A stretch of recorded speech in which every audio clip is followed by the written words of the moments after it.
hate traffic and I'm unfit. This is a day in the life. I brought you a present.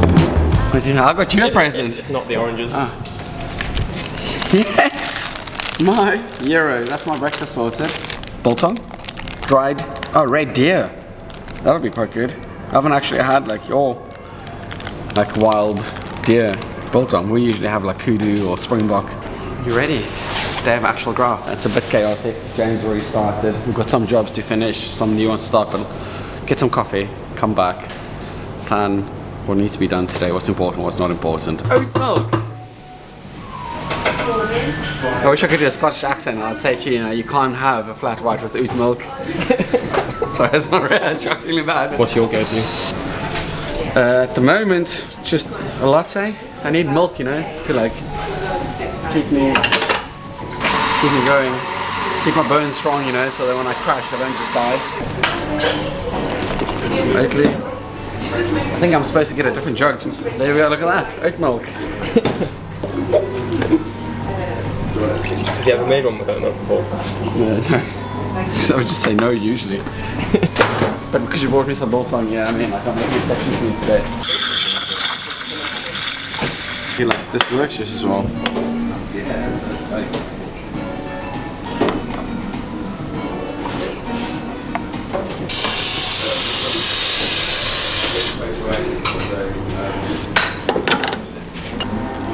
Real milk. From a real cow.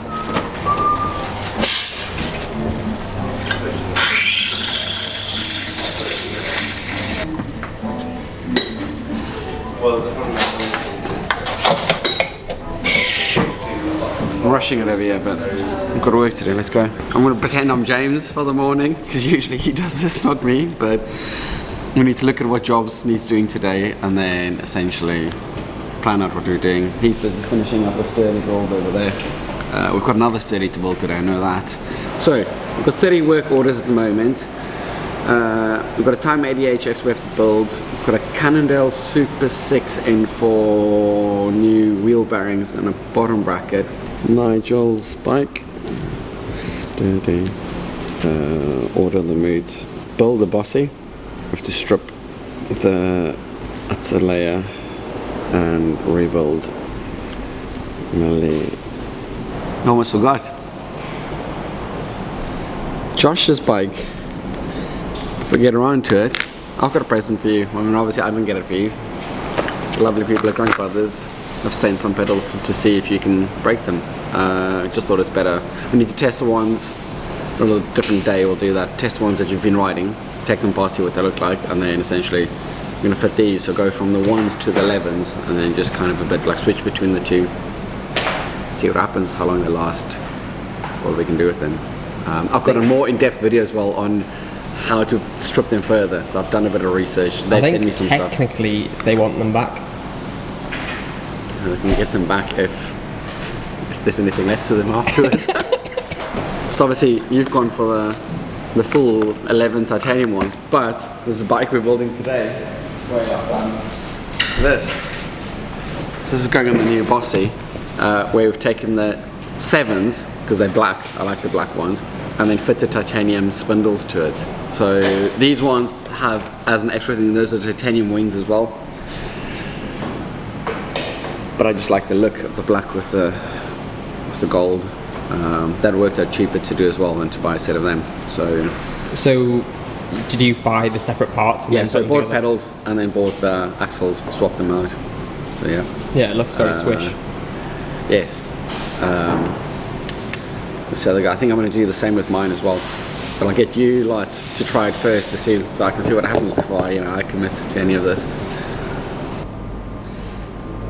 I've switched out from my Bergs to my Restrap Quads. Extra protection in these, you know, they're cycling specific, so can't get more appropriate footwear. Is that some kind of like rock or something's gone in there? And it's just torn a like a fully groove into the brake pad. You're saying just had like a horrible one. It's like a freak accident. It's like a brand new brake pad. It's brand new brake pads, but something's gone in there. But you mean you'll get everybody online going on about disc brake, rim brake did this more than anything else, because you'd get like a metal splinters into like your disc brake pads, and that would just run grooves into your The rim brake surfaces and things like that. The big thing about this is, after this has happened, yes, replaces brake pads, replaces rotor. These very expensive carbon wheels, still perfectly fine. I'm not having to replace that. Where if it was a rim brake, carbon wheels, the wheels be gone. Chuck them in the bin, get new ones. So yeah, you're always going to have weird stuff happening with everything. We've used this one before quite a few times. That's an excellent tool, but SRAM in the infinite wisdom, we've started giving these away with the new SRAM Raid group sets. It's just a plastic version of the metal one.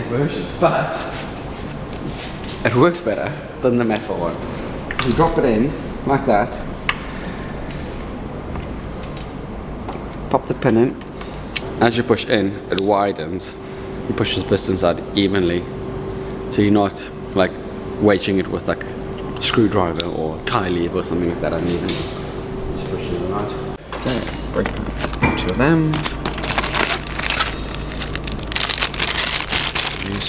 We almost exclusively use Swiss Stop RS pads. They stop incredibly well. They're a lot less noisy. They last well. They're not too expensive. Just better pads than anything else.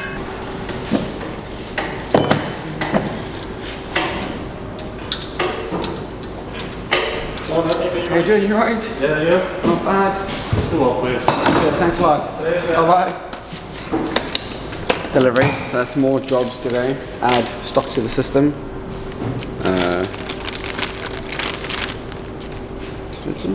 Why are we putting a new rotor on? It's overkill. Possibly not needed. But after that, obviously something's gone into that pad, that's gone into the rotor. You can see on the rotor how it's like worn grooves into it slightly as well as you're riding the bike. Now, saying that, it could most likely be fine, but Jason just doesn't want to take chances. I don't take chances. He's happy to fit a new one. Keep that as a spare in case he needs it for something. Just don't mess about. Don't mess with brakes. Mess around with other stuff, but not brakes and not chains. I like these pads as well, these rotors, because they actually tell you the thickness, minimum thickness on there. So there's no guessing when they're worn out. And then on top of that, they've even put on like little wear indicators. So if that black dot disappears, your rotor's worn out. Makes life easier. Takes the guesswork out of it.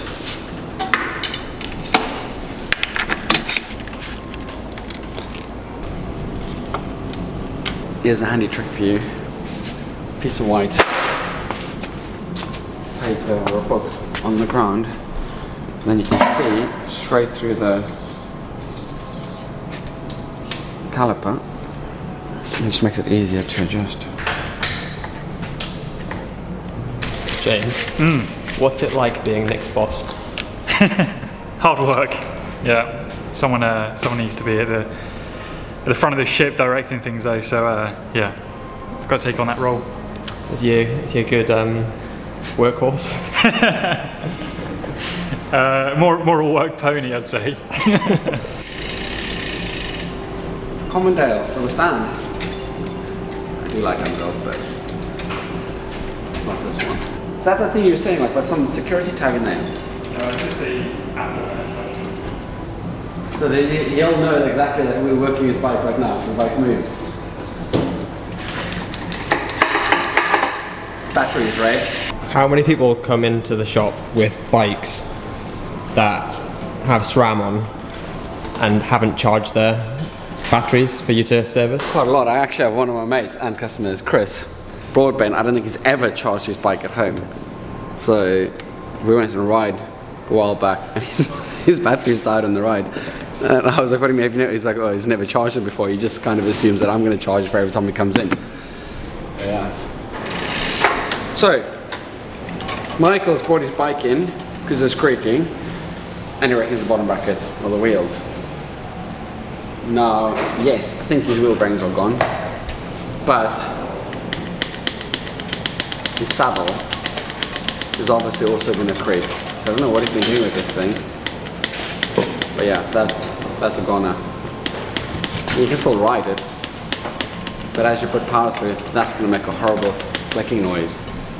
just proving again that it's not always everything else. Disclaimer that in this case I think his bottom bracket and his wheels are also going to be gone. But after we've done that, the creak won't miraculously be gone because that's still going to make a noise.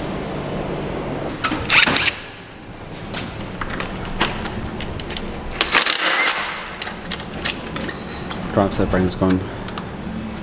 I doubt we'll have a Cannondale one in stock because why would we keep it?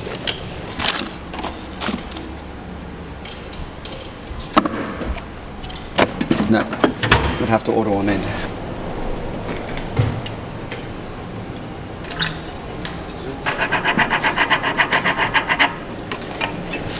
Ruined.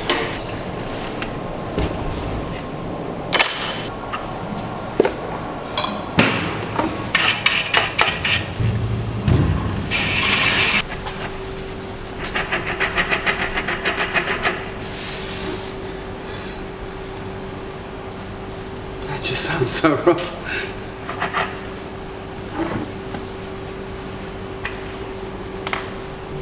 That's what corrosion does to your wheel. Yeah.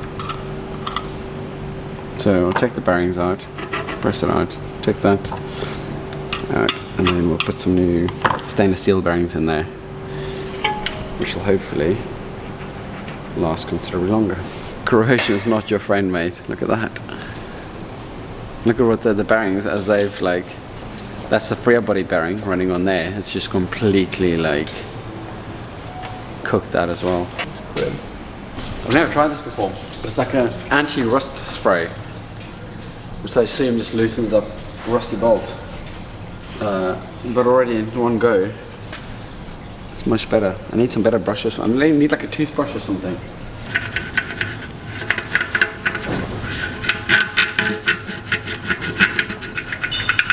Obviously don't brush your teeth with this afterwards. You'd probably get really white teeth with some of that. Proper turkey teeth afterwards. Get all the stains out. Obviously you're gonna have to like tee it up with anti-rust spray. Otherwise, yeah, I mean like, braces starts rusting, you need a new dentist.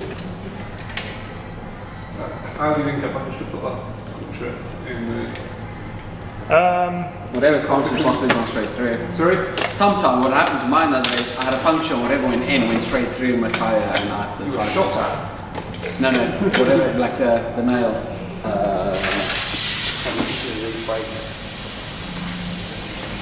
You missed a whole bit. You need to start like, you know, filming more often. Like James has just had a coaching customer in. New tyres. We've had issues with the brake not working on the second-hand group set on there. Figured out that it's a rear caliper. So send that off for warranty. But if you just put a new one in now. Brakes again. So planning, like in the mornings I can plan all the stuff I want to do, but it just never goes according to plan because people drop in, which is fine, and stuff happens. And do you enjoy your day job? Sorry? Do you enjoy your day job? Yes. Well, it's not really a job, is it? Like, mess about with bikes, drink coffee, like film stupid videos. Yeah, I mean, like, it's fun. Okay, that's as much rust as what I'm going to get out of there. It's by no means perfect, but there's just so much we can do in terms of before we start getting wire brushes and stuff and things, which I'm not going to do. Okay, need to get this off of here.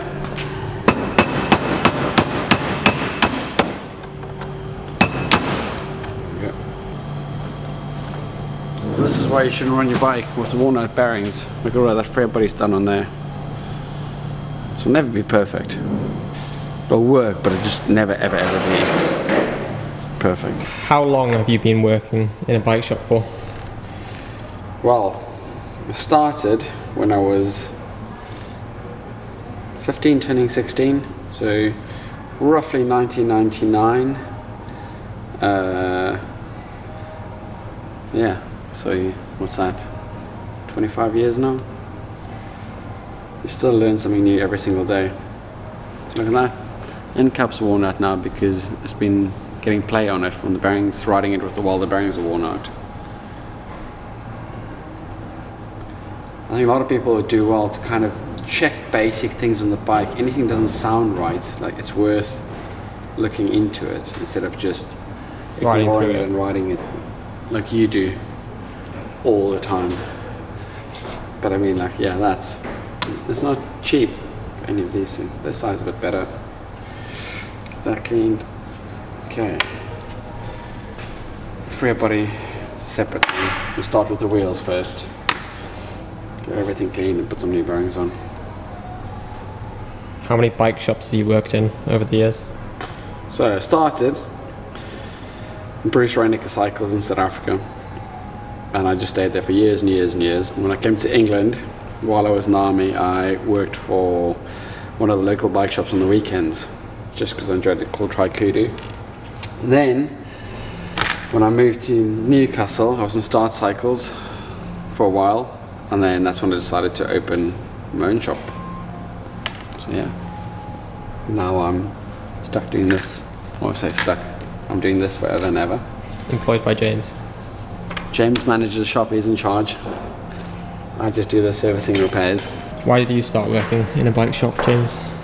I mean, I guess I'd always been working on my own bikes and kind of building bikes since I've been in the sport.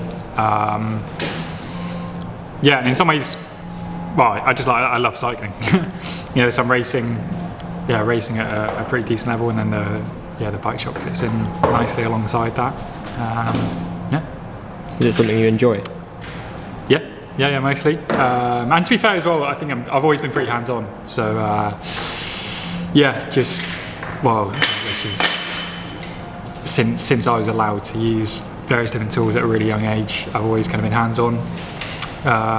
Enjoy the process of building things, repairing things, and it's good fun. Look inside that thing.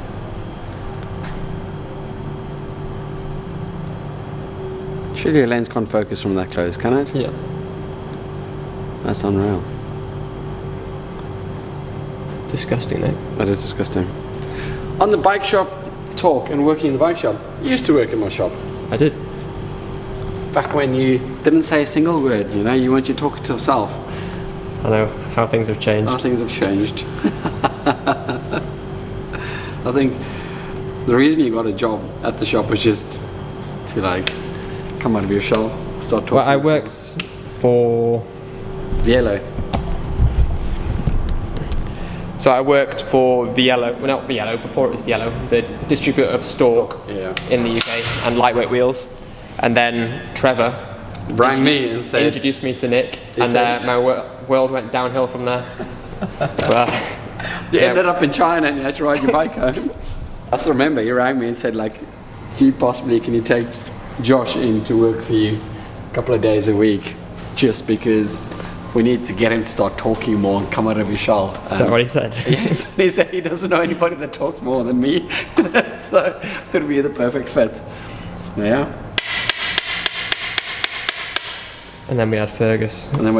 Teaching me the and Lucas from No Bad Trips. I don't think we overlapped with Lucas. Oh, okay, well, same time. I thought you did, but yeah. Tony, Knocked Daft.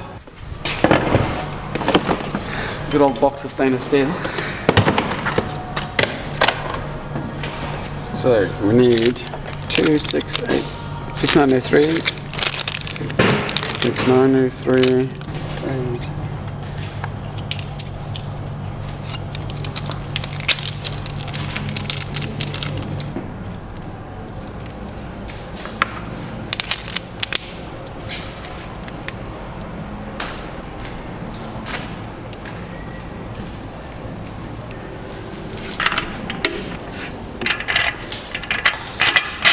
What have you got there, James? Just one of them.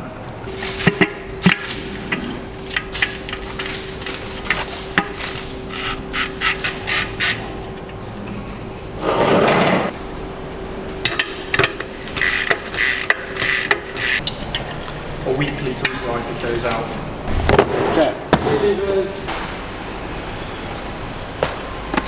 new stem, new bars, really long bar tape, new computer mount, and some cruise controls.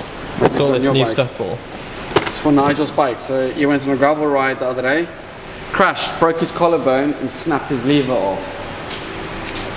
But he's got carbon bars and he's nervous and I'm nervous about him continuing to ride them. So he's decided to put new bars on, but while he's doing it he's been thinking about getting a suspension stem, so putting suspension stem on at the same time. Yeah, and then he's going for the shorter tram rival levers, same as what I'm riding. So, Gee, yeah. that is pretty snapped off. Yeah. Go have some food first. How you doing? Not bad. Can I please have one Lebanese floret, vegan bird food sandwich, and then can I have the Caesar salad, please?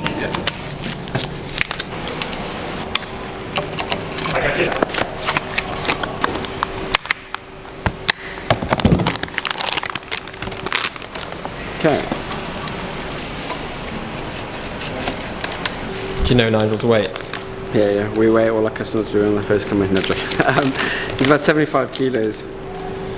So that one, he needs an 80 and a 50. So 60, the one 50. Check them too. Now, this top tip, which nobody talks about enough, is the only downside to rate shift is, and it's an easy fix, but if you just do it from the get-go, you don't have the problem. That's rubber. So if you wash your bike loads and it gets wet and it dries out, it can squeak because it moves the tiniest little bit inside there. So what I've started doing is I grease the top bits first and then I grease these as well. Just a tiny little coating, and that just stops you from having that as an issue.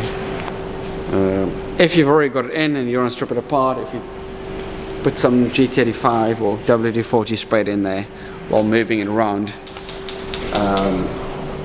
that generally fixes it as well. But placing it from the start makes it a bit easier.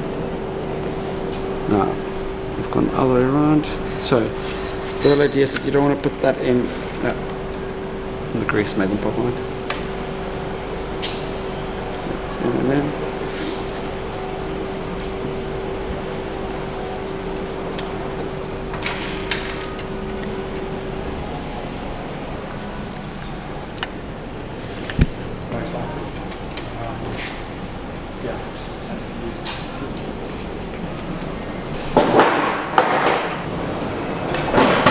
lunch. Hungry? Yeah. Long day of like working on bikes, doing actual work for a change. You eating vegetarian again with your chicken Caesar salad? Yeah, vegetables. The actual vegetarian meal. How do you survive without any kind of like proper protein? I'm barely getting by. I think I told you could have been, you know. I know. What you got there, James? A fork with an excessively long steerer. Do you think anyone's ever used that Yeah. and not cut it? Buy an extra large Enigma. The hair tubes are like, I've seen one where hair tubes are like 25 centimeters long. Come on. That's not far off the. Oh, no, maybe not quite. About 15 centimeters off a seat tube height. It's value for money though, it's extra carbon.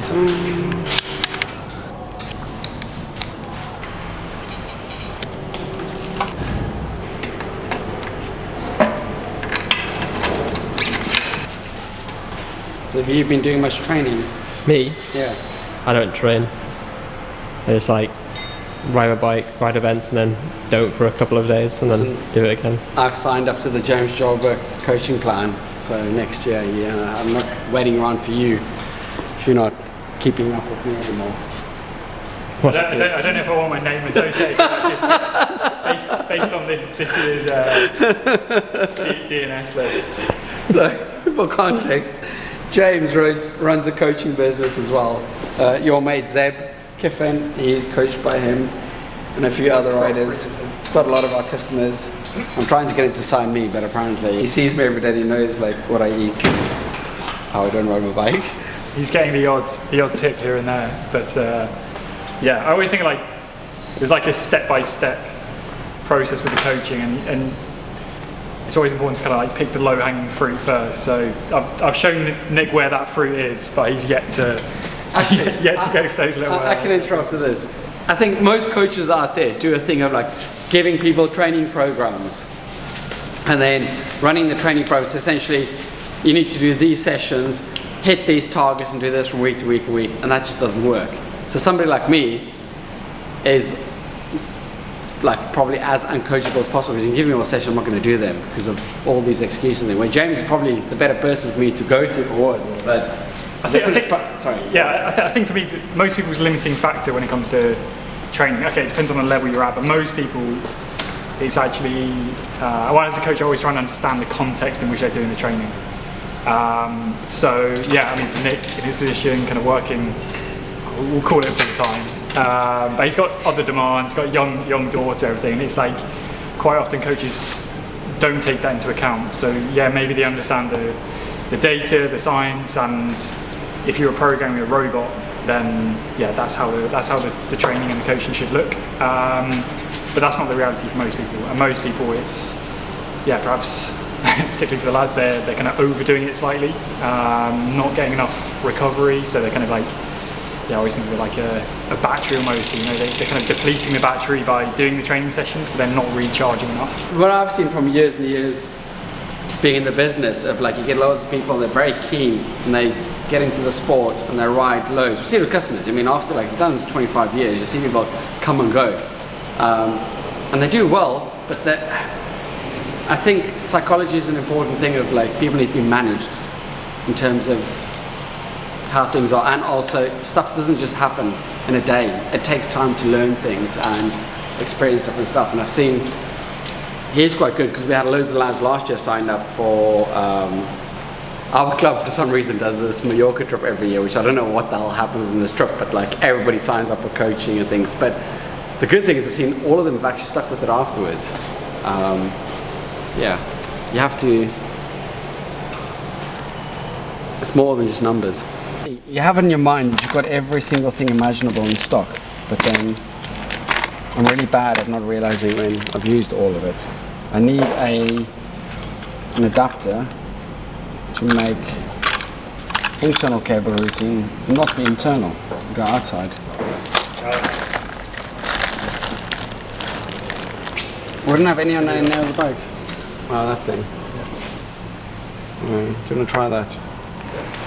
I think this is the hardest bit about the custom builds is that it's not, when you sell a bike generally, it's a case of you click the size and the color and it comes. Where with custom build, it's everything. So in this one, obviously the frame, and then depending now with headsets, you need to get a headset that fits into the frame, but also integrates with whatever bar the stem combination you're going with. So the biggest problem is carrying all the spares you might possibly need, or finding solutions around it. There's a box, a metal box, with time on it, that's full of them. I just don't know where that box is. It's there.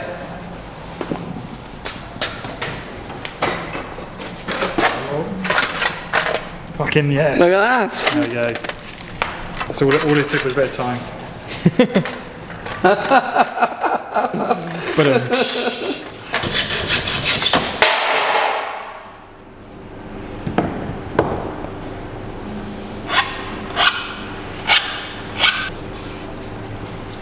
Nick, I've never seen you wear that. safety first. He's still young and has a lot of like life left to live. Where I'm old, you know what I mean? It's pointless trying to.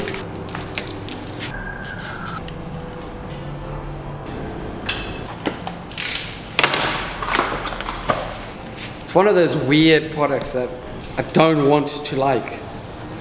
Suspension seat brush is just something my entire life I've been kind of conditioned to just be like, nah, that's just a stupid idea.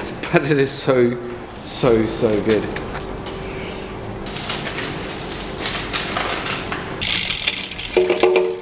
done.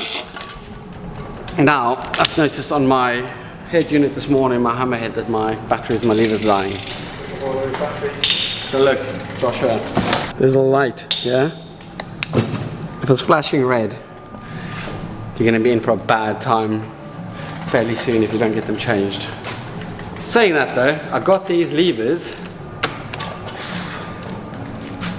2020, so they've had a good run. Yeah, good innings. Get a flat screwdriver, what pops in there, twists, comes out. Take that battery out. It's something I should probably carry on me bike packing, to be fair. Nah. Yeah, they last years. You're doing well to shift that many times. To be fair, you rode back from China, so maybe do bring them. Yeah. Don't, just live dangerously, man. Like, just think how much better your video is, you know, if you're stuck somewhere in the middle of nowhere and you have to get off your bike and click a button every time you're going to shift gears instead. Now, you say, like, if you're bikepacking somewhere remote, you should carry one, but then do you not think that that's like a bit of a, like a, what's the English term for it? Like, it's an oxymoron where, like, you're brave enough to go into the middle of nowhere and risk life and limb to ride your bike, but then you're risk averse in terms of worry about a battery that might die after 2 years. You can't buy these at most shops. It's just a 2032. Can you buy them in a year in Kyrgyzstan though? Yeah. Every time I've been there, you know, it's been loads in the shops. Josh, you rode back from China. You didn't have any spares. Do you even have inner tubes? Look at that.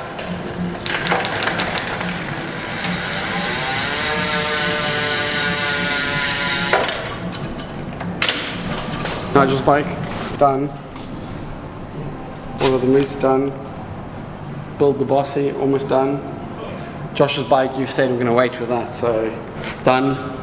We're at next bike instead. Next bike. Done. So it's just James holding us up over here, building that Bossy.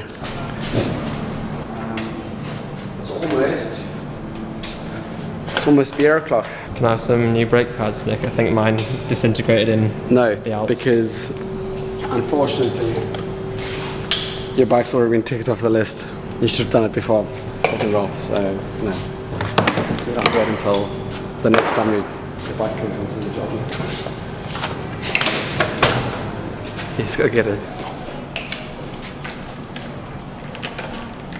I saw Feedback does this new stand. It's electronic. It's not nearly as crazy expensive as the partial one. It's got a little button on the floor. You can just put your bike in on the floor, step on it, and I'll just raise it as high as you want. If I want to work underneath the bike, just go even higher. I really want one of them. But that's completely out of laziness. How do you still have these clips on? These are like the original brake. Oh yeah, I suppose these are the original. You haven't had the bike that long. It just looks like it's had a hard life. I'm gonna bet there's no pad left on these. Just think how much faster you would ride if you didn't use your brakes that much.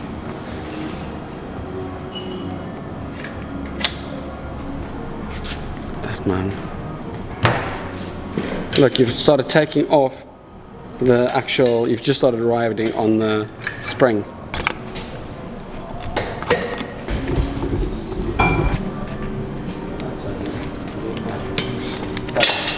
Titanium axles, titanium crankset, Titanium frame.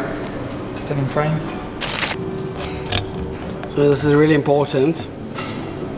You've got new brake pads. You need to bed them in properly. Yeah?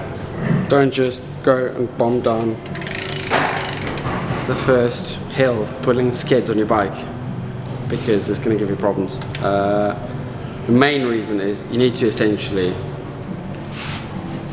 What is the proper method of bedding in brakes? Loads of people have different things. I think the official SRAM one is, don't quote me on this, you need to get up to roughly 15 kilometers an hour and then pull your brakes to bring yourself down to a walking speed, not to a full stop.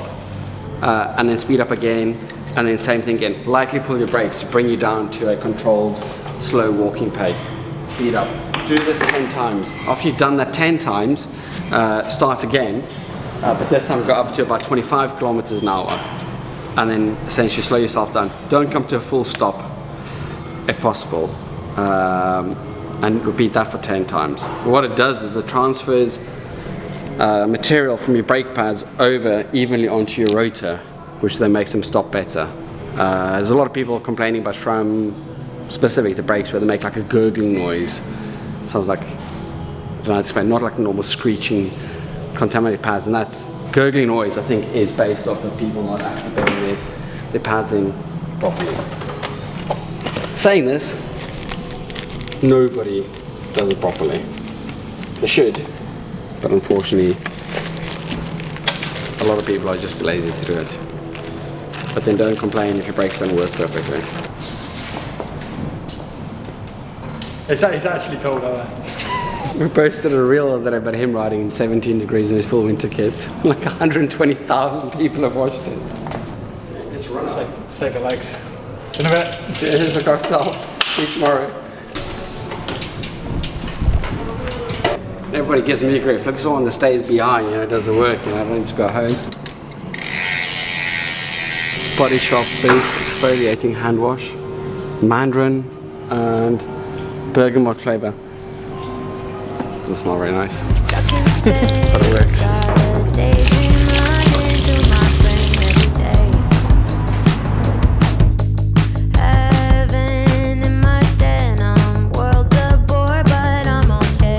Not a bad way to finish the day.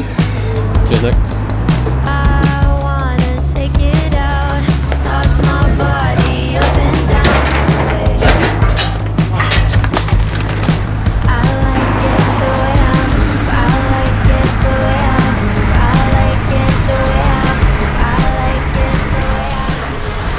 How far have we gone? 1.9 kilometers, 10 to go, and I'll be home.